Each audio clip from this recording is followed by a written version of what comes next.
This is Epiphany Sunday. That is to say, it is Epiphany Sunday in some churches. Actually, it's the 6th of January, and that's not on a Sunday. So some churches are celebrating it this Sunday, and some are the following Sunday. We choose to do this on today. We have a couple of contributors to this sermon today. Winston Churchill is a contributor, and Anthony Delaney is a contributor. We're going to be calling and talking about the actual motions of the Magi, the wise men, so to speak. Once again, I mentioned we don't know exactly how many there were. There's one commentator who indicated that it was likely a whole troop of hundreds of people that came and got Herod's attention. But the Bible doesn't tell us that. This is a good example, I think, and an opportunity to embrace the mystery of the Bible. So we're going to begin by reading from the book of Matthew 2, verses 1 through 12. Now after Jesus was born in Bethlehem of Judea, in the days of Herod the king, behold, wise men from the east came to Jerusalem, saying, Where is he who has been born King of the Jews? For we have seen his star in the east, and have come to worship him. When Herod the king heard this, he was troubled, and all Jerusalem with him. And when he had gathered all of the chief priests and the scribes and the people together, he inquired of them where this Christ was to be born. So they said to him, In Bethlehem of Judea, for thus it is written by the prophets. But you, Bethlehem, in the land of Judah, are not the least among the rulers of Judah, for out of you shall come a ruler who will shepherd my people Israel. Then Herod, when he had secretly called the wise men, determined from them what time the star appeared. And he sent them to Bethlehem and said, Go and search carefully for this young child. And when you have found him, bring back word to me, that I may come and worship him also. Deceitful. When they heard the king, they departed. And behold, the star which they had seen in the east went before them, till it came and stood over where the young child was.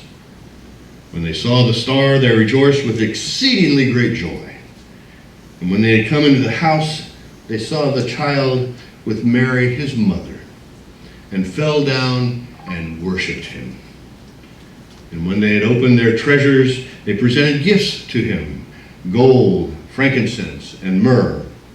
Then, being divinely warned in a dream that they should not return to Herod, they departed for their own country another way. May God add his blessing to the reading of his word. Now may the words of my mouth and the meditations of my heart be acceptable in your sight. Lord, you are my strength. You are my Redeemer. The mystery of the Bible. This is a good one. Nobody really knows who the Magi were. Everybody's heard of them. The reality that I get from reading this portion of the Bible is they embody a quest for truth, a quest for meaning, a quest for a true purpose in life. Now, we assume that they were men. Tradition tells us that they were wise, but all we really know is the direction that they came from. And they came from the east. They often say they refer to the star in the east. Well, that was the star that they saw from the east. The star was actually to their west, and they were traveling west to see the Magi. This one day they showed up at Herod's place, Herod the Great, as he called himself. Now, he was not born a Jew, much less a king. Herod was an Edomite, and historically he was one of the greatest enemies of Israel. And he was made king by the Romans, you see, so he felt a need to conquer these Jews, to rule over them, and they despised him. One good thing that can be attributed to Herod, I learned just the other day, was that he is considered the savior of the 12 BC Olympics. He bankrolled that Olympics, so he does have one good thing that we can count on him for. But the Magi had a quest. They had a quest for true truth. And one day Herod's court is disturbed by the arrival of these enigmatic figures from foreign dignitaries, and they come to ask the king of the Jews, and they want to meet Herod. And they tell them this story. But you see, they know that Jesus isn't there. This is the wrong address. So they gather up their packages and they move on. You see, these truth seekers had followed the clues that drove them to the west. They realized that the palace was not the destination, but a detour that they could come to be a distraction if they weren't careful. So they didn't stay there. They got out of Dodge. They kept following until they found Jesus Christ. Now, what do you do if you're a truth seeker? And more importantly, what do you do if you find that truth? If you find Jesus, who is the way, the truth, and the life, what is your reaction to that? Christ is not some abstract proposition that claims, among other things, to bring the truth. He is the true embodiment of truth itself. So again, I ask you, when you come to find him, what do you do when that takes place? The answer to that question will determine whether you're really a seeker or a perpetual wanderer and still lost. Churchill is credited with saying, people occasionally stumble over the truth, but most of them pick themselves up in a hurry and they're off again as if nothing had ever happened. I can appreciate that. Amen. So what's this quest that they have for the meaning of life? Sometimes when people do come in contact with the church, that they're encouraged to make a decision for Christ. Again, that idea of crossing the line in faith in prayer is a very helpful thing to occur. But Christ called us to make disciples, not to make decisions. I have made so-called decisions about many things that have made no lasting difference in my life. But friends, when you become a disciple, everything changes. That's the difference. Maybe you made a decision once as a part of your spiritual journey in life, but they may not mean that you're a disciple, so to speak. Well, how do you know which is which? Where is that fulcrum point? It's in verse 11. It says that when they found Jesus Christ, the Magi bowed down and worshiped him. That was what they wanted to do from the very start. They set out to follow the star, but the quest was not the point. They already told Herod they knew that the end of their journey was the beginning of true worship. But you see, some people won't bow down because they worship themselves. Herod would not bow down. As the years went by, as well as ordering the death of every boy born in Bethlehem around that time, he also murdered his mother, his wife, his sons, because he felt his throne was being threatened. He encouraged the Magi to search diligently, but all he was personally looking for was how to keep his crown. He would not bow down. Be careful of those whom you will meet in life who worship themselves. Some people won't bow down because they worship science. Of course, there's no real dichotomy between science and faith unless you put all of your faith in science. I once gave a series of sermons in this church that illustrated the hand-in-glove relationship between science and faith, and perhaps it's time to revisit that topic. Bill, I think you'd really enjoy that. The Magi were astronomers in an age when that line was blurred with astrology, more than it is today for you and for me. Astrology falsely states that the position of the stars at a child's birth determines their destiny. But the Magi found that the position where Christ was born determined the position of the star. You see that quantum difference? Back not so many years ago, there used to be an overused pickup line on the dating scene, and that was, "What's your sign?" Anybody ever been asked that? Come on, I know you folks have. Having been schooled in the science of astronomy and having a grasp of the fallacy of astrology, I took great pride when asked that question of saying, "Mine is the sign of the cross." That was good. The Bible tells us that knowledge puffs us up, Some people have devoted their lives to the study of astrophysics and are deluded enough to believe that the tiny amount of understanding they gain to write a PhD about the mathematics of a black hole somehow makes them qualified to teach everyone else how everything they know nothing about works.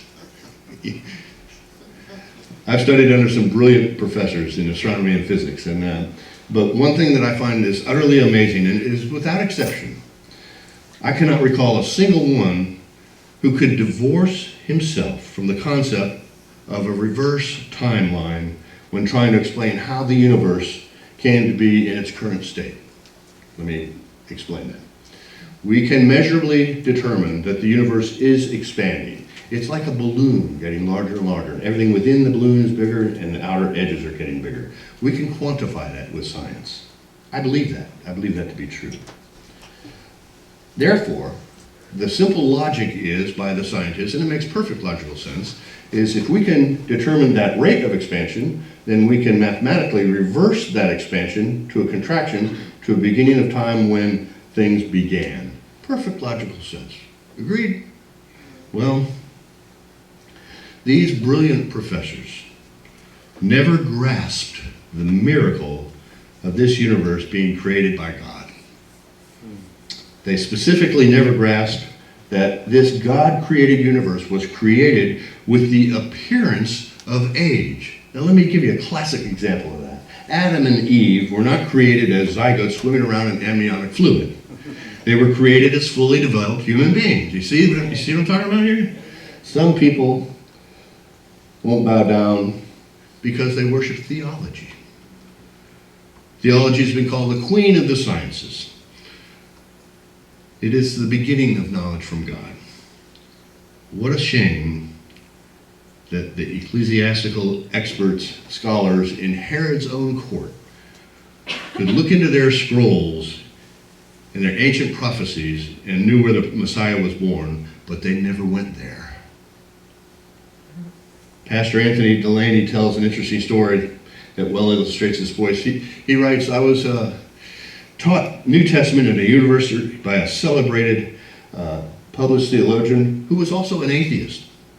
He was an expert in Hebrew, Greek, Aramaic, spent his life examining words of or about Jesus, but he had no interest in finding them. Because when we do, we find the true King, and we must bow down. Jesus said of the Pharisees that they diligently searched the scriptures that spoke of him, but refused to come to him and to have life. It's like looking at a map or a guidebook of a place and becoming an expert in a place that you've never been. How can that be? The Magi were on a quest with a purpose. They let what they saw going on in their times and in their world take them on a journey. But listen, they did not define themselves in the end as seekers. A great deal of discussion has taken place over the ages of the specific nature of this star which guided the Magi to the Messiah. Now, in my opinion, as I say, I think this is an excellent example of an opportunity to embrace the mystery of the Bible. I'm inclined to believe that this star was simply a supernatural event that occurred with the express purpose of leading us to Jesus Christ. The scientist in me has a need to explain that star as a meteor or a conjunction of planets similar to what we've seen recently between Saturn and Jupiter.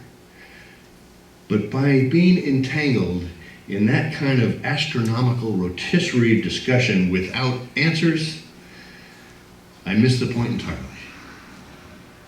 Which is when the star got them where they were going, they stopped being searchers and they started to become worshipers. They stopped. They bowed down. They were overjoyed because when they met Jesus, that search was over. Brothers and sisters, have you found Jesus Christ? They started as seekers, but when they found him, they became something entirely different. They became worshipers. They brought themselves with the very best that they had, and literally offered it to him. Their gifts represent not so much who they were, because this was no longer about them, but rather who he is, who the Messiah is. Gold was given because of his royalty. They saw King of Kings and Lord of Lords. They were important dignitaries, that's for sure, representing the nations and rulers of the far-off part of the earth, and in all of its splendor. But Jesus' majesty outshined even them, even in this place of humility of their home. The earth is the Lord's and everything in it, the silver, the mines, the gold. The Lord says, so whatever we give to him, we only give it back to him. Frankincense was offered because of his deity. Now, he's always been God. When their quest was over, they saw God the Son. The word for offering that is used here is often 7 times more in the New Testament, and it's always in a religious sense, an offering of worship, an offering of worship. This is where it gets personal. How you and I are called to lay our lives before him. To lay our lives before him and become a living sacrifice that is acceptable, because he not only made us, but he bought us with the most precious substance in all of the universe, his very blood.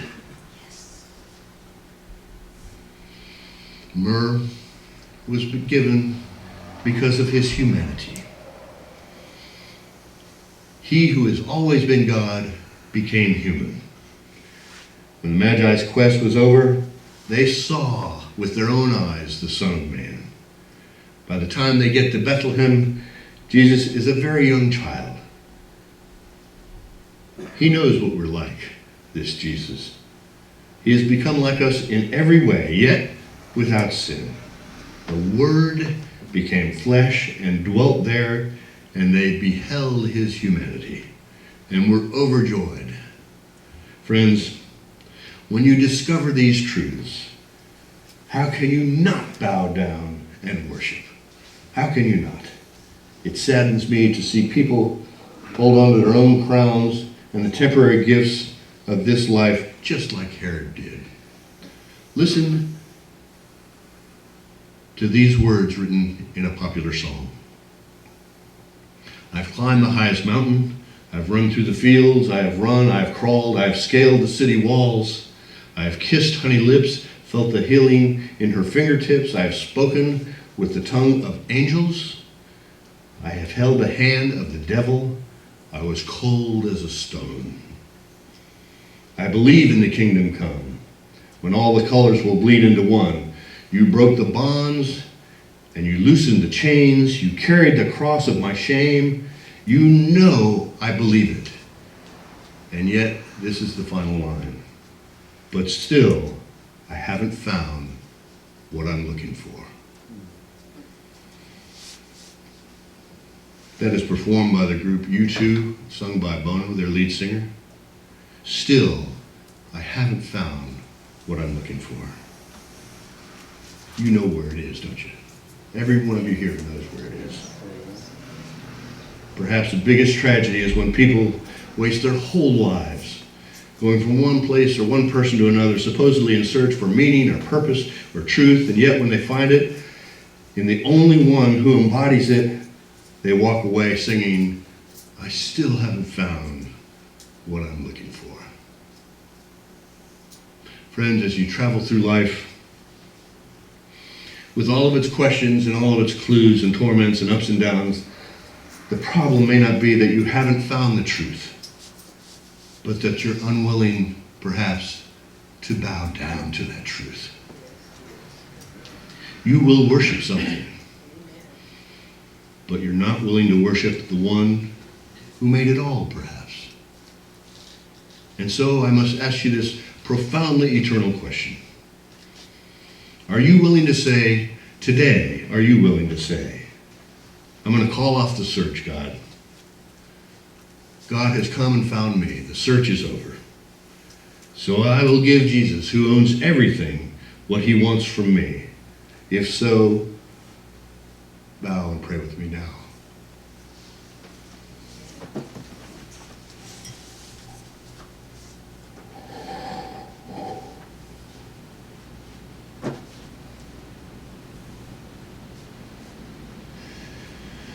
Lord, take the gold, take everything I have. I offer it as an offering to your majesty. Lord, forgive my idolatry and make me worship all of me as an offering to your deity. Take my imperfect life